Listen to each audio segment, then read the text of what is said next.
നമസ്കാരം. എല്ലാ കൂട്ടുകാർക്കും പുതിയൊരു വീഡിയോയിലേക്ക് സ്വാഗതം. ഇതൊരു ശനിയാഴ്ച ദിവസമാണ്. മോൾക്ക് സ്കൂളിൽ പോകണ്ടാത്ത ദിവസം. നല്ല സമാധാനത്തോടെ റിലാക്സ് ആയിട്ട് ഏർലി മോർണിംഗ് പഠിക്കാൻ പറ്റുന്ന 2 ദിവസമേ ഉള്ളൂ. അത് സാറ്റർഡേ ആൻഡ് സൺഡേ ആണ്. മക്കൾ സ്കൂളിൽ പോകുന്ന അമ്മമാർക്കറിയാം രാവിലത്തെ ഒരു ഓട്ടപ്പാച്ചിൽ ഭയങ്കരമാണ്. 8 മണിയാകുമ്പോഴത്തേക്ക് അവർക്കുള്ള ബ്രേക്ക്ഫാസ്റ്റ് കൊടുത്തിരിക്കണം. പിന്നെ ലഞ്ച് ഉള്ളത് അതെല്ലാം സെറ്റാക്കി വെക്കണം. അവരെ എഴുന്നേൽപ്പിക്കുന്നതാണ് ഏറ്റവും വലിയൊരു ടാസ്ക്. എന്നെ സംബന്ധിച്ച് ഏറ്റവും വലിയ ടാസ്ക് രാവിലെ എഴുന്നേൽപ്പിക്കുക, ബ്രഷ് ചെയ്യിപ്പിക്കുക, കുളിപ്പിക്കുക. ഇതൊക്കെയാണ് ഭയങ്കരമായിട്ടുള്ളൊരു ഒരു സമയം. അപ്പോഴത്തേക്കും സമയം പോവുകയാണ്. പെട്ടെന്നാണ് രാവിലെ എനിക്ക് തോന്നുന്നത് സമയം പോകുന്നത്. അപ്പോൾ അതുകൊണ്ട് രാവിലെ അങ്ങനെ വലിയ പഠിത്തമൊന്നും നടക്കാറില്ല. തലേന്ന് പഠിച്ച കാര്യങ്ങൾ ജസ്റ്റ് ഒന്ന് ഓർത്തെടുക്കത്തേ ഉള്ളൂ. പിന്നെ പുതിയതായിട്ട് എന്തെങ്കിലും പഠിക്കുന്ന ഇതേപോലെ ശനിയും ഞായറും ഒക്കെ കിട്ടുമ്പോഴാണ്. അന്നേരമായിരിക്കും ഒന്ന് സമാധാനത്തോടെ ഇരിക്കുക. അവർ ഉറക്കമാണ്. നമ്മുടേതായിട്ടുള്ള കാര്യങ്ങളൊക്കെ ചെയ്യാൻ എനിക്ക് കിട്ടുന്ന സമയം അന്നേരമാണ്. പിന്നെ രാവിലെ കുറച്ച് എക്സസൈസും യോഗയൊക്കെ ചെയ്യും. അതുകൊണ്ട് എനിക്കിപ്പോൾ നല്ലൊരു ഗുണമായിട്ട് തോന്നുന്നുണ്ട്. നിറയെ മുഖത്തൊക്കെ പിമ്പിൾസ് ആയിരുന്നു. ഭയങ്കര ഹെയർ ഫോളായിരുന്നു. ഇപ്പോൾ കുറച്ചേ ആയിട്ടേ ഉള്ളൂ ഇതൊക്കെ ചെയ്യാൻ തുടങ്ങിയിട്ട്. പക്ഷേ നല്ലൊരു മാറ്റം എനിക്ക് തന്നെ ഫീൽ ചെയ്യുന്ന കുറച്ച് മാറ്റങ്ങളാണ്. കുറച്ചുകൂടെ എനർജറ്റിക് ആയിട്ടുണ്ട്. പിന്നെ മുഖത്ത് വരുന്ന പിമ്പിൾസ് നല്ലതായിട്ട് കുറഞ്ഞിട്ടുണ്ട്. വരുന്നതിൻ്റെ ആ ഒരു ഗ്രോത്ത് കുറഞ്ഞിട്ടുണ്ട്. പിന്നെ ഹെയർ ഫോൾ കുറച്ച് കൺട്രോൾ ചെയ്യാൻ പറ്റി. ഇതൊക്കെ എനിക്ക് പേഴ്സണലി ഈ എക്സസൈസും ഈ യോഗയൊക്കെ ചെയ്യുന്നത് കൊണ്ട് തോന്നിയിട്ടുള്ളതാണ്. പിന്നെ ഞാൻ എൻ്റെ കൂട്ടത്തിൽ നന്നായിട്ട് ഇപ്പോൾ വെള്ളം കുടിക്കുന്നുണ്ട്. അത് ഞാനൊരു നേരത്തെ അങ്ങനെ കണക്കൊന്നും വെക്കില്ലായിരുന്നു. എത്ര കുടിക്കുന്നതെന്നൊന്നും അറിയില്ല. പക്ഷേ ഇപ്പം ഒരു 2.5 ലിറ്ററിൻ്റെ വെള്ളം കുപ്പിയിൽ വെച്ചിട്ട് അത് ഒരു വൈകുന്നേരം മുമ്പായിട്ട് തീർക്കാൻ മാക്സിമം ശ്രമിക്കും. പിന്നെ അത് കഴിഞ്ഞ് കുറച്ചുകൂടെയൊക്കെ വെള്ളം കുടിക്കും. അങ്ങനെ ഇപ്പം നന്നായിട്ട് ആ ഒരു ഹെൽത്തൂടെ ഞാനിപ്പോൾ നോക്കുന്നുണ്ട്. നമുക്ക് ഹെൽത്താണല്ലോ വെൽത്ത്.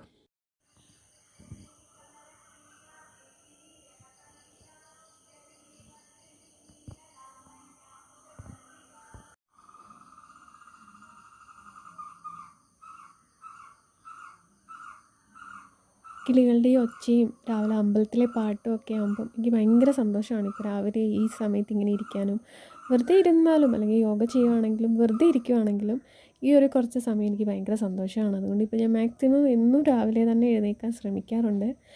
സ്കൂളുണ്ടെങ്കിലും ഇല്ലെങ്കിലും എല്ലാം മാക്സിമം ഞാൻ രാവിലെ എഴുന്നേറ്റ് കുറച്ച് സമയം ഇതേപോലെ ഇരിക്കാൻ ശ്രമിക്കും.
കുക്കിങ്ങൊക്കെ കഴിഞ്ഞ് വന്നപ്പോഴത്തേക്കിന് സമയം ഏകദേശം 12:15 ആയി. മക്കൾ സ്കൂളിൽ പോകുന്ന ദിവസമാണെങ്കിൽ ഏകദേശം ഒരു 10 മണിക്ക് മുമ്പേ തന്നെ ജോലിയൊക്കെ സെറ്റാവും. വാഷിങ്ങും ക്ലീനിങ്ങും എല്ലാം കഴിഞ്ഞ് 10 മണിയാകുമ്പോഴത്തേക്ക് ഞാൻ ഫ്രീ ആകാറുണ്ട്. പിന്നെ കുറച്ച് സമയം ഇരുന്ന് പഠിക്കും. രാവിലെ പക്ഷേ പഠിക്കാൻ സമയം കിട്ടാറില്ല. പക്ഷേ ശനിയും ഞായറും രാവിലെ കുറച്ച് പഠിക്കാനിരിക്കുമ്പം ബാക്കി കാര്യങ്ങളൊക്കെ കുറച്ച് ലേറ്റായി പോകും. 12 മണിയൊക്കെ ആകുമ്പോഴത്തേക്ക് അടുക്കളയിൽ നിൽക്കാൻ പറ്റില്ല. കുക്കിംഗ് ചെയ്യുന്നതിൻ്റെ ആ ഒരു ചൂടും ഗ്യാസിലെ ചൂടും അല്ലാത്ത പുറത്തു നിന്നുള്ള ചൂടും എല്ലാം കൂടെ ആകുമ്പോഴത്തേക്ക് ഒരു പുഴുങ്ങുന്ന അവസ്ഥയാവും. ഇപ്പോഴേ അങ്ങോട്ട് ആദ്യമേ ഉള്ളൂ, ജനുവരി അങ്ങോട്ട് തുടങ്ങിയിട്ടേ ഉള്ളൂ, എന്നിട്ടും ഭയങ്കര ചൂടാണ്. അപ്പോൾ ഞാൻ നമ്മുടെ ആസ്തയിലെ സാറിൻ്റെ വീഡിയോ കണ്ടിട്ട് ഞാൻ ജിയോഗ്രഫി ആയിരുന്നു നോക്കിയത്. അപ്പോൾ എക്സ്ട്രാ എന്തെങ്കിലും പോയിൻറ്റ്സ് ഉണ്ടെങ്കിൽ ഞാൻ ഇതിപ്പോൾ ഇതേപോലെ സ്റ്റിക്ക് നോട്ട് ഇങ്ങനെ ഒട്ടിച്ചിട്ട് എഴുതുകയാണ്. അപ്പോൾ അല്ലാതെ നമുക്ക് ഓൺലൈൻ ക്ലാസ്സിൽ നിന്നും നോട്ട്സ് കിട്ടുന്നുണ്ട്, അല്ലാത്ത ക്ലാസ്സിൽ നിന്നും നോട്ട്സ് കിട്ടുന്നുണ്ട്. പിന്നെ എല്ലാം കൂടെ വാരി വലിച്ച് എഴുതേണ്ട ആവശ്യമില്ലാത്തതുകൊണ്ട് എന്തെങ്കിലും കിട്ടാത്ത പോയിൻ്റ് എന്തെങ്കിലും ഉണ്ടെങ്കിൽ ഇതേപോലെ നോട്ട് ചെറിയ പേപ്പറിൽ ഇങ്ങനെ എഴുതി ഒട്ടിച്ച് വെക്കുകയാണ്. അപ്പോൾ ആ ടോപ്പിക്കിൻ്റെ കൂടെ തന്നെ ഒട്ടിച്ച് നോക്കാമെങ്കിൽ പിന്നെ എപ്പോഴും വേറെ ബുക്ക് എടുത്ത് നോക്കുകയും വേണ്ട. നേരത്തെ ഞാൻ അതിൻ്റെ സൈഡിൽ ഇങ്ങനെ കുനൂനാന്ന് എഴുതി വെക്കുമായിരുന്നു, ഇപ്പം ഇങ്ങനെയൊക്കെയാണ് ചെയ്യുന്നത്. അപ്പോൾ ഇതിൻ്റെയൊക്കെ ഉപയോഗം ഇപ്പോഴാണ് എനിക്ക് ശരിക്കും മനസ്സിലാവുന്നത്. അപ്പോൾ ഞാനിങ്ങനെ പഠിക്കുന്നതിൻ്റെ ഇടയ്ക്ക് ചെറിയ ഗ്യാപ്പ് കൂടെ കൊടുക്കാറുണ്ട്. ഞാൻ ഒരു ഡോക്ടറിൻ്റെ വീഡിയോ കാണും. ഞാൻ ഡോക്ടേഴ്സിൻ്റെ അങ്ങനെ അധികം വീഡിയോസൊന്നും കാണാറില്ല. ഞാൻ കാണുന്ന ഒരാളിൻ്റെ കൃത്യമായിട്ട് എല്ലാ ദിവസവും സാറിൻ്റെ വീഡിയോസ് കാണാറുണ്ട്. ഡോക്ടർ ഡാനിഷ് സലീം എന്നാണ് ആളുടെ പേര്. മിക്കവാറും എല്ലാ മലയാളികളും കാണുന്നതാണ്. നമ്മുടെ ഒരു കുടുംബ ഡോക്ടർ പോലെ തോന്നുന്നൊരു ഫീലാണ് ആ സാറിൻ്റെ വീഡിയോസൊക്കെ കാണുമ്പോൾ. അപ്പോൾ ആ ഡോക്ടർ ഇങ്ങനെ പറഞ്ഞിട്ടുണ്ട്, ഒരു വീഡിയോയിൽ പറഞ്ഞിട്ടുണ്ട്, നമുക്ക് നല്ല കോൺസെൻട്രേഷൻ കൊടുത്ത് നന്നായിട്ട് പഠിക്കാൻ പറ്റുന്ന ഒരു രീതി. ഒരു 20 മിനിറ്റ് പഠിക്കുകയാണെങ്കിൽ ഒരു 5 മിനിറ്റ്സ് ഗ്യാപ്പ് കൊടുക്കുക, പിന്നെ 20 മിനിറ്റ് പഠിക്കുക. അങ്ങനെ ഒരു 3 ടൈംസ് ആയി കഴിയുമ്പോൾ ഒരു കുറച്ചേറെ ഗ്യാപ്പ് കൊടുക്കുക, ഒരു 30 മിനിറ്റ്സ് 50 മിനിറ്റ്സ് നല്ലൊരു ഗ്യാപ്പ് കൊടുത്തതിന് ശേഷം പിന്നെ പഠിക്കുക. അങ്ങനെ ഒരു ഗ്യാപ്പ് കൊടുക്കാമെങ്കിൽ നമ്മുടെ മൈൻഡ് ഒരു ഫ്രഷ് ആയിട്ടിരിക്കും. ഒരു ഒറ്റ സ്ട്രെച്ചിൽ പോകുന്ന കാര്യങ്ങൾ ചിലപ്പോൾ അന്നേരം ഓർമ്മ നിൽക്കുമായിരിക്കും, കുറച്ച് കഴിയുമ്പോൾ മറന്നു പോകും. പിന്നെ റിവിഷൻ ചെയ്യുന്ന കാര്യങ്ങളും സാറ് പഠിച്ച രീതികളും അതൊക്കെ പറഞ്ഞിട്ടുള്ള ഒരു വീഡിയോ ആണ്. അതുമാത്രം എന്ത് രോഗത്തിന് നമുക്ക് വേണമെങ്കിലും ആ ഡോക്ടറിൻ്റെ ചാനലിൽ സംശയത്തിനുള്ള മറുപടി ഉണ്ട്. എനിക്ക് നല്ല ഇഷ്ടമാണ്. നമ്മുടെ ഒരു ഫാമിലിയിലെ ഒരു മെമ്പർ പോലെ, അല്ലെങ്കിൽ ഒരു ഫാമിലി ഡോക്ടർ പോലെ തോന്നുന്ന ഒരു സാറാണ്. നിങ്ങൾ കണ്ടിട്ടില്ലെങ്കിൽ കണ്ടു നോക്കണം കേട്ടോ, എനിക്ക് നല്ല ഇഷ്ടമാണ്. ഞാൻ ആ ഡോക്ടറിൻ്റെ മാത്രമേ അധികം കാണാറുള്ളൂ. പിന്നെ ചിലതൊക്കെ റാൻഡമായിട്ട് വരുന്നത് കാണും, പക്ഷേ സ്ഥിരമായിട്ട് സബ്സ്ക്രൈബ് ചെയ്ത് കാണുന്നത് ഡാനിഷ് സലീം എന്ന് പറഞ്ഞ സാറിൻ്റെ കാണാറുണ്ട്. നല്ല ഇൻഫോർമേറ്റീവായിട്ട്, ഒരുപാട് ലാഗടിപ്പിക്കാത്ത, കുറച്ച് സമയം കൊണ്ട് ഒരുപാട് കാര്യങ്ങൾ പറയുന്ന ഒരു യൂട്യൂബ് ചാനലാണ്. ഇന്ന് ഏട്ടൻ അവധിയായിട്ട് ഞങ്ങൾ ഒരുമിച്ചിരുന്ന് ഭക്ഷണമൊക്കെ കഴിച്ചു. പിന്നെ വൈകിട്ട് ഞാനൊരു ക്വസ്റ്റ്യൻ പേപ്പർ, ഡിഗ്രി ലെവലിൻ്റെ ഒരു ക്വസ്റ്റ്യൻ പേപ്പർ നേരത്തെ ഞാൻ ചെയ്ത് വെച്ചിട്ടുണ്ടായിരുന്നു. അപ്പോൾ അതിൻ്റെ കുറേ റിലേറ്റഡ് കാര്യങ്ങളും ഇതൊക്കെ ഞാൻ അന്ന് നമ്മുടെ യൂണിവേഴ്സിറ്റി അസിസ്റ്റൻ്റ് എക്സാമിനേഷന് വേണ്ടി പഠിച്ച സമയത്ത് ഞാൻ കുറേ ഇതേപോലെയുള്ള ഒരുപാട് ക്വസ്റ്റ്യൻസ് ചെയ്തില്ല, എന്നാലും ചെയ്ത ക്വസ്റ്റ്യനിലെല്ലാം ഞാൻ അതിൻ്റെ ഡീറ്റെയിൽ ആയിട്ട് ഓരോ ടോപ്പിക്ക് വരുമ്പോൾ അതിൻ്റെ റിലേറ്റഡ് ആയിട്ടുള്ള കുറേ കാര്യങ്ങൾ ഇങ്ങനെ എഴുതി വെച്ചിട്ടുണ്ടായിരുന്നു. അപ്പോൾ അതായിരുന്നു ഞാൻ പഠിച്ച എക്കണോമിക്സിൽ. അതെനിക്ക് കുറേ കാര്യങ്ങൾ അതിൽ നിന്ന് ആ ക്വസ്റ്റ്യൻ പേപ്പർ നോക്കിയപ്പോൾ എനിക്ക് ഒരുപാട് ടോപ്പിക്കും അതുമായിട്ട് റിലേറ്റ് ചെയ്ത കാര്യങ്ങളൊക്കെ ഞാൻ അങ്ങനെ എഴുതി വെച്ചിട്ടുണ്ടായിരുന്നു. അതായിരുന്നു പഠിച്ചത്.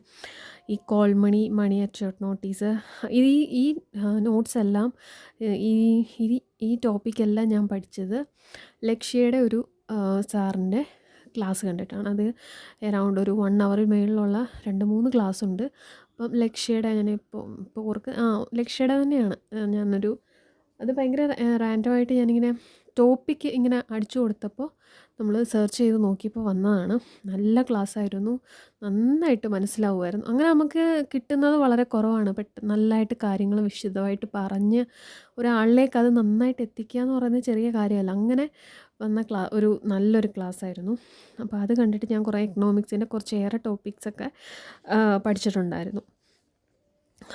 അതിൽ തന്നെ വന്നതാണ് ഈ എക്കണോമിക്സിലെ കുറേ എക്കണോമിക്സിൻ്റെ തന്നെ ഏകദേശം 4 ക്വസ്റ്റ്യൻ ഉണ്ടായിരുന്നു. അപ്പോൾ അതെല്ലാം അതിനകത്ത് നോക്കി ഞാൻ എഴുതിയെടുത്തിട്ടുണ്ടായിരുന്നു. അതിൽ വന്നതാണ് ലിക്വിഡിറ്റി അഡ്ജസ്റ്റ്മെൻറ്റ് ഫെസിലിറ്റി, പിന്നെ ടെർമിനൽ ഫെഡറൽ ഫണ്ട്സ് റേറ്റ്, ഇതൊക്കെ പറഞ്ഞ് കുറേ ഉണ്ടായിരുന്നു. അതൊക്കെ ഞാൻ ഇതൊക്കെ എക്കണോമിക്സിൽ കുറേ കാര്യങ്ങളൊക്കെ പഠിച്ചിട്ടുണ്ടെങ്കിലും പക്ഷേ അത് അതിൻ്റെ ഡീറ്റെയിൽ ആയിട്ട് നമുക്കൊരു എക്സാം ഓറിയൻറ്റഡ് ആയിട്ടൊക്കെ ഉള്ളൊരു രീതിയിൽ സാറിൻ്റെ ക്ലാസ് നോക്കിയാണ് പഠിച്ചത്. പിന്നെ വൈകിട്ടത്തേക്കുള്ള ഫുഡ് ഇന്ന് ചിക്കൻ വാങ്ങിയിട്ടുണ്ടായിരുന്നല്ലോ, അപ്പോൾ അത് വൈകിട്ട് ചപ്പാത്തിയും ചിക്കനും ആക്കി. എനിക്കറിയാം, വലിയ കുക്കൊന്നുമല്ല, പക്ഷേ അറിയാവുന്നത് എല്ലാം എൻ്റെ ഗുരു, എല്ലാം കുക്കിങ്ങിലെ എൻ്റെ ഗുരു, എൻ്റെ അമ്മയേക്കാൾ എന്നെ കുക്കിംഗ് ആക്കിയിട്ടുള്ളത് ഞാൻ യൂട്യൂബിൽ നോക്കിയിട്ടാണ് കുക്കിംഗ് എല്ലാം പഠിക്കുന്നതും ചെയ്യുന്നതും.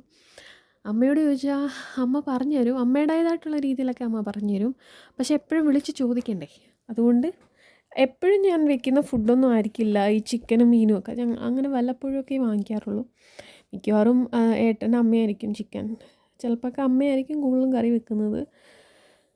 പിന്നെ ഞാനിങ്ങനെ അസിസ്റ്റൻ്റായിട്ട് നിൽക്കുമായിരിക്കും. ഞാൻ വെക്കുന്നത് വളരെ കുറവാണ്. ഇപ്പോഴാണ് പിന്നെ ഞാൻ വെക്കുന്നത്. നേരത്തെ അമ്മ തന്നെ ആയിരുന്നു എപ്പോഴും ചിക്കൻ കറിയൊക്കെ വെക്കുന്നത്, മീൻ കറിയൊക്കെ വെക്കുന്നത്. ഞാനെല്ലാം ഒന്ന് ഹെൽപ്പ് ചെയ്ത് കൊടുക്കും എന്നുള്ളായിരുന്നു. ഇപ്പോൾ പക്ഷേ എല്ലാം തനിയെ. പിന്നെ ഇപ്പം മീൻ കറിയൊക്കെ വെക്കുന്നുണ്ട്, ചിക്കൻ കറിയൊക്കെ വെക്കും. പിന്നെ ചപ്പാത്തി ഉണ്ടാക്കാൻ പിന്നെ എനിക്ക് വന്ന നാൾ തൊട്ട് ചെയ്ത് ഇപ്പോൾ ചപ്പാത്തി എനിക്ക് പെട്ടെന്ന് ഉണ്ടാക്കാൻ പറ്റുന്നൊരു കാര്യമാണ്. അങ്ങനെ അതൊക്കെയായിരുന്നു രാത്രിയിലെ പരിപാടി. പിന്നെ ഞാൻ രാത്രിയിൽ പഠിച്ചത് നമ്മുടെ സൈലത്തിൻ്റെ ഒരു ഓൺലൈൻ ക്ലാസ് എല്ലാം ഒന്നും ഞാൻ കാണാറില്ല എന്ന് വെച്ചാൽ ആ ടൈമിൽ കാണാൻ പറ്റാറില്ല. ചില സമയങ്ങളിൽ ചിലപ്പോൾ പറ്റുന്ന സമയത്തൊക്കെ നമുക്ക് നേരത്തെ ഉള്ള ടൈം ടേബിൾ അവർ ടെലിഗ്രാമിലിടും. അപ്പോൾ അതിൽ നോക്കിയിട്ട്, അല്ലെങ്കിൽ നമ്മൾ ഇതിൽ ക്ലാസ്സിൽ നോക്കുമ്പോൾ അവർ ഷെഡ്യൂൾ ചെയ്തിട്ടുണ്ടായിരിക്കും ടൈം. ആ സമയത്ത് നമുക്ക് ക്ലാസ് കയറാമെങ്കിൽ കയറി കാണാം. അപ്പോൾ സാറിൻ്റെ നവോത്ഥാനത്തിൻ്റെ ഇപ്പോൾ ഏകദേശം 21-22 ക്ലാസ്സോളം ആയിട്ടുണ്ട്. അപ്പോൾ അതിൽ കുറച്ച് ക്ലാസ്സൊക്കെ എനിക്ക് ഇനി എഴുതിയെടുക്കാനും നോക്കാനും ഉണ്ട്. ഏതാണ്ട് 14 ക്ലാസ്സേ ഞാനിതുവരെ കണ്ടിട്ടുള്ളൂ. അതിൻ്റെ ബാക്കിയെല്ലാം ഇങ്ങനെ കിടക്കുകയാണ്. അപ്പോൾ അതെല്ലാം എഴുതിയെടുക്കണം. അപ്പോൾ അങ്ങനെ പതിയെ സമയം കിട്ടുന്നതനുസരിച്ച് ആ നോട്ടെല്ലാം എഴുതിയെടുക്കണം. നോട്ട് എഴുതണം എന്ന് സാറ് പറയാറുണ്ട്. പക്ഷേ അവർ അതിനകത്ത് നോട്ട് നമുക്ക് വേണമെങ്കിൽ തരും. അത് നോക്കി പഠിക്കുന്നവർക്ക്, പ്രിൻ്റ് എടുത്ത് പഠിക്കുന്നവർക്ക് അങ്ങനെ ആയാലും മതി. പക്ഷേ നമ്മളിങ്ങനെ റഫ് നോട്ടായിട്ട് നമ്മുടെ ഒരു ഇതിൽ എഴുതിയെടുക്കുകയാണെങ്കിൽ അതായിരിക്കും നല്ലതെന്ന് തോന്നുന്നു. അപ്പോൾ അതായിരുന്നു രാത്രി പഠിച്ചത്. കുറച്ചേറെ എഴുതാനുണ്ടായിരുന്നു. അപ്പം എഴുതാനെന്ന് വെച്ചാൽ ക്ലാസ് കേൾക്കാനുണ്ടായിരുന്നു. പറ്റുന്നതൊക്കെ ഇതുപോലെ കുറേ സമയമൊക്കെ ഇരുന്ന് ചെയ്യും. നല്ല ക്ലാസ്സസാണ് എല്ലാ ക്ലാസ്സും കുഴപ്പമില്ല. ഞാൻ പിന്നെ മാത്സിൻ്റെ ജെറിൻ സാറിൻ്റെ ക്ലാസ് ഞാൻ അല്ലാതെ സാറിൻ്റെ ചാനലിലും കയറി കാണാറുണ്ട്. അപ്പം നമുക്കിപ്പോൾ ഡിഗ്രി ലെവൽ എക്സാമിനും വന്നിട്ടുണ്ട്. LSGS, SI, പിന്നെ നമ്മുടെ LDC ലെവലിലുള്ളൊരു ആ ലെവലിലുള്ള എക്സാമും ഉണ്ട്. അപ്പോൾ ഒരുപാട് എക്സാംസ് ഇനി നമുക്ക് ഈ ഒരു വർഷത്തിൽ വരുന്നുണ്ട്. എല്ലാവരും നന്നായിട്ട് പഠിക്കുന്നെന്ന് വിശ്വസിക്കുന്നു. ഞാനും മാക്സിമം ശ്രമിക്കുകയാണ്. പലപ്പോഴും ഭയങ്കര ഡൗണായി പോകാറുണ്ട് കേട്ടോ. ചില സമയത്തൊക്കെ തോന്നും ഇങ്ങനെ പഠിച്ചാൽ കിട്ടുമോ എന്നൊക്കെയുള്ളൊരു ഡൗട്ട് ശരിക്കും തോന്നാറുണ്ട്. അങ്ങ് മടിയൊക്കെ ഭയങ്കരമായിട്ട് വരുവാറുണ്ട്. എന്നാലും അതിനെയൊക്കെ ഓവർകം ചെയ്യാൻ വേണ്ടി ഇങ്ങനെ ശ്രമിക്കുകയാണ്. ഭയങ്കര മടിയൊക്കെ ഭയങ്കര ഇതായിട്ട് തോന്നുമ്പോൾ ഞാൻ എന്തെങ്കിലുമൊക്കെ മോട്ടിവേഷനൊക്കെ കേൾക്കാനും അല്ലെങ്കിൽ അതൊക്കെ ചെയ്യും. അതിലൊന്നും കാര്യമില്ല. നമ്മൾ സ്വന്തമായിട്ട് മോട്ടിവേറ്റ് ആയിട്ടുള്ള എന്തെങ്കിലും ഒരു പ്രയോജനമുള്ളൂ. പിന്നെ ഈ ഇടയ്ക്ക് റീസെൻ്റായിട്ട് ഞാനൊരു സിനിമ കണ്ടിരുന്നു. ഇപ്പം നിങ്ങൾ വിചാരിക്കുമോ പിന്നെ ഇപ്പോൾ സിനിമ കാണാനൊക്കെ എല്ലാവരും ഭയങ്കര തകൃതിയായിട്ട് പഠിക്കുമ്പോൾ സിനിമ കാണുമായിരുന്നെന്ന്. അങ്ങനെയല്ല, എനിക്കത് ഒരാൾ പറഞ്ഞിട്ട് ഞാൻ ആ സിനിമ കണ്ടാണ്. 12th ഫെയിൽ എന്ന് പറഞ്ഞിട്ടൊരു സിനിമ, ഒരു ഹിന്ദി മൂവിയാണ്. നമുക്ക് എല്ലാവരും ഭയങ്കര ഒരു മോട്ടിവേറ്റഡ് ആയിട്ടുള്ള ഒരു നല്ലൊരു സിനിമയാണ്. എനിക്ക് ഹിന്ദി അങ്ങ് അത്ര അറിയത്തൊന്നുമില്ല. എനിക്ക് കേട്ടാൽ അത്ര മനസ്സിലാവും, മൊത്തം അങ്ങ് നല്ലതായിട്ട് മനസ്സിലാവില്ല, എന്നാലും അത്യാവശ്യം കുറച്ചൊക്കെ മനസ്സിലാവും.